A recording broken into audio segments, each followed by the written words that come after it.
அஸ்ஸலாமு அலைக்கும் வரஹ்மத்துல்லாஹி தஆலா வ பரகாத்துஹு. அருமை சகோதர சகோதரிகளே, அல்லாஹ்வின் நல்லடியார்களே, மறுமை நாளிலே மனிதர்களுடைய நிலை குறித்து நிறைய ஹதீஸ்களும் குர்ஆன் வசனங்களும் இருந்தாலும் அந்த நாளிலே சிலர் அச்சத்துடன் இருப்பார்கள்.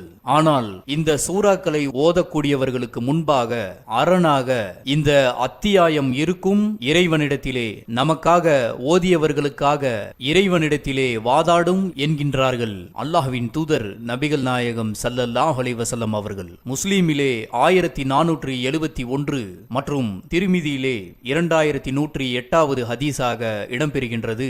நபிகள் நாயகம் ஸல்லல்லாஹு அலைஹி வஸல்லம் அவர்கள் மறுமை நாளில் குர்ஆனும் அதன்படி செயலாற்றியவரும் அழைத்து வரப்படுவார்கள். அப்போது அல் பக்ரா அத்தியாயம் ஆலே இம்ரான் அத்தியாயமும் முன்னே வரும் என்று கூறிவிட்டு இவ்விரு அத்தியாயங்களும் முன்னே வருவதற்கு அல்லாஹ்வின் தூதர் நபிகள் நாயகம் ஸல்லல்லாஹு அலைஹி வஸல்லம் அவர்கள் பின்வரும் 3 உவமைகளை கூறுகின்றார்கள். அவற்றை நான் இதுவரை மறந்திடவில்லை.